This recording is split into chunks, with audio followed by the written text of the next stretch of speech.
সম্মানিত ভিউয়ার্স, আসসালামু আলাইকুম। তুশিবা স্টুডিও ড্রাইভার সিরিজের আরও একটি নতুন ভিডিওতে আপনাকে স্বাগত।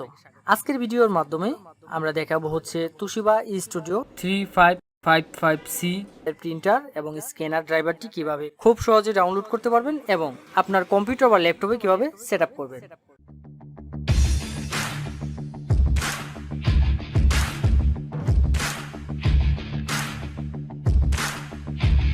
A to Z সম্পূর্ণ প্রসেসিংটি দেখাবো আজকের ভিডিওতে। প্রথমে আমরা যে কাজটি করব, ড্রাইভারটা কিভাবে সেট আপ করবেন সেটা দেখাবো এবং সেকেন্ড স্টেপে আমি দেখাবো হচ্ছে এই ড্রাইভারটা কিভাবে খুব সহজে ডাউনলোড করে নিতে পারবেন। তো সেট আপ করার জন্য ডাউনলোড ফাইলে চলে গেলাম। আমি এই মাত্র ড্রাইভারটি ডাউনলোড করলাম। এই হচ্ছে আমার ডাউনলোড ফাইলটি। ড্রাইভারটাকে আমি ওপেন করব, মাউসে ডাবল ক্লিক করব, ক্লিক করলে ওপেন হয়ে যাবে। ওপেন করার ক্ষেত্রে আমাদের যে কাজটা করতে হবে সেটি হচ্ছে আমরা সবসময় যে কোনো জিপ ফাইলকে আনজিপ করার জন্য উইনরার ব্যবহার করে থাকি, অথবা আপনি চাইলে আমাদের মতোই উইনরার ব্যবহার করে নিতে পারেন। তো উইনরারটি যদি আপনার কম্পিউটারে সেট আপ করা না থাকে তাহলে কি কাজটি করবেন, তাহলে চলে যাবেন আমাদের ইউটিউব চ্যানেলে এবং এখানে গিয়ে সার্চ করবেন হচ্ছে উইনরার। সরাসরি আপনি আপনার ইউটিউবে চলে যাবেন। ইউটিউবে গিয়ে আমাদের চ্যানেলের যে নামটি রয়েছে সেটি লিখে সার্চ করবেন। সার্চ করলে চ্যানেলের ভিতরে প্রবেশ করবেন। এখানে দেখবেন উইনরারের ডাউনলোড লিঙ্ক আমরা দিয়ে দিয়েছি। তো তার জন্য আপনাকে যে কাজটি করতে হবে, আপনাকে একটু কষ্ট করতে হবে, একটু নিচ দিকে স্ক্রল করতে হবে এবং স্ক্রল করলে আপনি এখানে উইনরার পেয়ে যাবেন, অথবা আমাদের এখান থেকে প্লে লিস্টে চলে যাবেন। প্লে লিস্ট থেকে গিয়ে আপনি সফটওয়্যার নামে একটি প্লে লিস্ট পেয়ে যাবেন।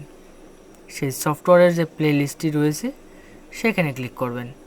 সফটওয়্যারে যদি ক্লিক করি এই প্লে লিস্টে আপনি উইনরার পেয়ে যাবেন। এখান থেকে একটু নিচ দিকে স্ক্রল করবেন। স্ক্রল করলে এখানে দেখবেন উইনরার রয়েছে। এই হচ্ছে উইনরার। এখানে ক্লিক করে আপনি উইনরারটা ওপেন করে নেবেন এবং ওপেন করলে এখানে ডেসক্রিপশনে লিঙ্ক পেয়ে যাবেন উইনরার ডাউনলোডের। এখন যে কাজটা করব, আমরা এখন সেট আপ করবো। তো সেট আপ করার জন্য আমরা বরাবরের মতনই আমরা যে কাজটি করি, উইনরার দিয়ে এক্সট্রাক্ট করি অথবা উইনরারের ফাইলটি ওপেন করি। তো ওপেন থাকা অবস্থায় আমি এখান থেকে যে কাজটি করব, এখানে দুটি ফাইল একসাথে পেয়ে যাবেন। একটি হচ্ছে তুশিবা স্টুডিও ড্রাইভার, এখানে দেন এখান থেকে এই ফাইলটা আমরা ওপেন করব। এই যে জিপ ফাইলটা রয়েছে সেটি ওপেন করব এবং নিচে একটি ফাইল পেয়ে যাব পাসওয়ার্ড। তো আমাদের এই জিপ ফাইলে যখন পাসওয়ার্ডের প্রয়োজন পড়বে তখন আমরা এখান থেকে আমাদের কন্ট্যাক্ট নাম্বার দেওয়া থাকবে, আপনারা পাসওয়ার্ডটা কালেক্ট করে নিতে পারবেন এবং কিছু নির্দেশিকাও থাকবে। দেন ফাইলটা ওপেন করব। ওপেন করার পর এখানে আরেকটি ফোল্ডার আসবে, সেই ফোল্ডারটিও ওপেন করে নেবেন। নেওয়ার পরে যে ফাইলটা আসবে সেখানে ক্লিক করব। ক্লিক করলে এখানে আমার পাসওয়ার্ডটা দিতে হবে। পাসওয়ার্ড টাইপ করার ক্ষেত্রে আমরা যে পাসওয়ার্ডটা টাইপ করতেছি সেটি দেখার জন্য এখানে শো পাসওয়ার্ড নামে একটি অপশন পেয়ে যাবেন। এখানে টিক মার্ক দিয়ে রাখলে এখানে কি টাইপ হচ্ছে তা দেখা যাবে, অথবা চাইলে এটাকে হাইড করে রাখতে পারেন। তো দেন আমি এখানে পাসওয়ার্ডটা টাইপ করে দেব। পাসওয়ার্ডটা কোথায় পাবেন আমি আপনাদেরকে আগেই দেখিয়েছিলাম।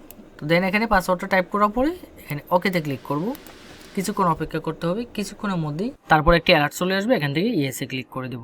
ক্লিক করার পরে আমাদের যে সফটওয়্যারটা রয়েছে সেই সফটওয়্যারটা পেয়ে যাব এবং এখানে যে ড্রাইভারটা যে ফাইলটা পাবো সেই ফাইলের উপর ক্লিক করব। ক্লিক করলে কিছুক্ষণ অপেক্ষা করতে হবে, কিছুক্ষণের মধ্যে এটি লোডিং নেবে। নেওয়ার পরে ইন্টারফেসটা ঠিক এরকম আসবে। এখান থেকে আই অ্যাকসেপ্টে দ্য এগ্রিমেন্টে ক্লিক করে নেক্সটে ক্লিক করব। নেক্সটে ক্লিক করার পর ইন্টারফেসটা দেখতে ঠিক এরকম হবে। এখানে যে কাজটি করতে হবে, এখানে আমি যদি অনেকগুলো অপশন পেয়ে যাবেন, recommended, printer driver, scanner driver. তো আমি আপনাদেরকে সাজেস্ট করবো এখানে রিকমেন্ডেডের উপর ক্লিক করবেন। ক্লিক করে এখানে দুটি অপশন পেয়ে যাবেন, একটি হচ্ছে ইউএসবি পোর্ট আর একটি হচ্ছে নেটওয়ার্ক। যদি কেউ নেটওয়ার্কে ইনস্টল করতে চান তাহলে নেটওয়ার্ক সিলেক্ট করবেন, অথবা যদি কেউ ইউএসবি কানেকশন করতে চান তাহলে ইউএসবি পোর্ট সিলেক্ট করে দেন ইনস্টলে ক্লিক করবেন।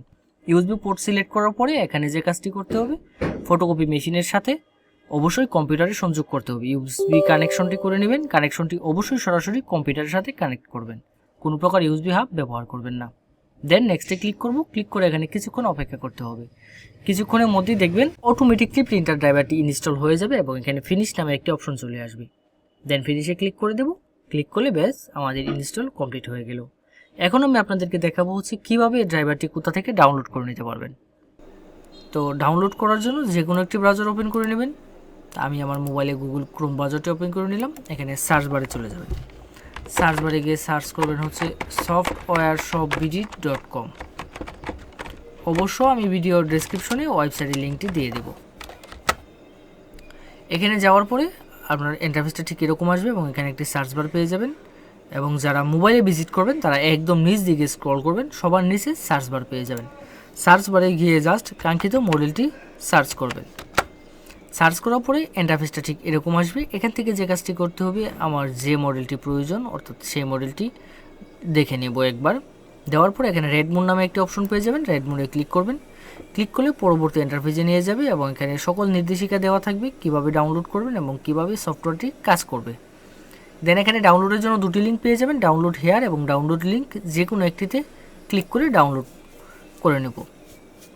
তো ক্লিক করার পরে ইন্টারফেসটা ঠিক এরকম আসবে। এখান থেকে জাস্ট মাউস ড্র্যাগ করব, ড্র্যাগ করে যে কাঙ্ক্ষিত মডেলটি রয়েছে সেই মডেলটি এখান থেকে ডাউনলোড করে নেব।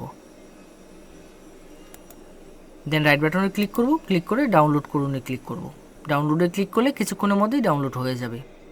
এই ছিল আজকের মতো এরকম গুরুত্বপূর্ণ টেক টিউটোরিয়ালের জন্য আমাদের ইউটিউব চ্যানেল এবং ফেসবুক পেজটি সাবস্ক্রাইব ও ফলো করে রাখতে ভুলবেন না। ধন্যবাদ সাথে থাকার জন্য।